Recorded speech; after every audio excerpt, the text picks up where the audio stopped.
രണ്ടാമത്തെ വലിയ പ്രശ്നമാണ് വർഗീയത, വംശീയത. ബിജെപിയെ കുറിച്ച് ഞാൻ വിശദീകരിക്കേണ്ടതില്ല. രാജ്യത്തെ വൈവിധ്യത്തെ അംഗീകരിക്കാത്ത, ഏകശിലാ സംസ്കാരത്തിന് വേണ്ടി ശ്രമിക്കുന്ന, രാജ്യത്തെ സാമുദായിക ധ്രുവീകരണം സൃഷ്ടിച്ച് ജനാധിപത്യ സംവിധാനത്തെ ദുരുപയോഗം ചെയ്ത് മഹാഭൂരിപക്ഷം വരുന്ന ജനതയെ വോട്ടാക്കി മാറ്റി അധികാരത്തിലെത്താൻ വേണ്ടി ശ്രമിക്കുന്ന, അതിനുവേണ്ടി വംശീയ കലാപങ്ങൾ ഉണ്ടാക്കുന്ന, വർഗീയ കലാപങ്ങൾ ഉണ്ടാക്കുന്ന, വ്യാജ ഏറ്റുമുട്ടലുകൾ ഉണ്ടാക്കുന്ന, വ്യാജ സ്ഫോടനങ്ങൾ ഉണ്ടാക്കുന്ന ഇന്ത്യ രാജ്യത്തെ നമ്പർ 1 ഫാസിസ്റ്റ് സംഘടനയാണ് ബിജെപിയും അവർ നേതൃത്വം കൊടുക്കുന്ന ആ സംഘപരിവാർ ശക്തികൾ എന്ന് പറയുന്നത്. ആ വംശീയത, ആ വർഗീയത എങ്ങനെയാണ് രാജ്യത്തിന് ആപത്താകുന്നത്? അതേപോലെ തന്നെ ഉള്ള നിലപാടാണ് കോൺഗ്രസും സ്വീകരിച്ചു കൊണ്ടിരിക്കുന്നത്.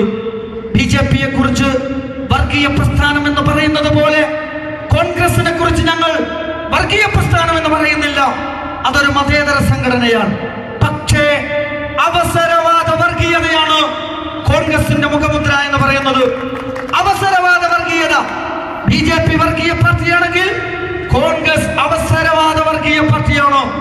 ബിജെപിയുടെ നേതൃത്വത്തിൽ ഈ രാജ്യത്ത് നടന്ന വംശഹത്യകൾ മൗനം പാലിക്കുക, വ്യാജ ഏറ്റുമുട്ടലുകൾക്ക് മൗനം പാലിക്കുക, വർഗീയ കലാപങ്ങൾക്ക് മൗനം പാലിക്കുക. കാരണം കോൺഗ്രസ് തീരുമാനിച്ചിരിക്കുന്നു, ഇന്ത്യ രാജ്യത്ത് മതേതരത്വത്തിൽ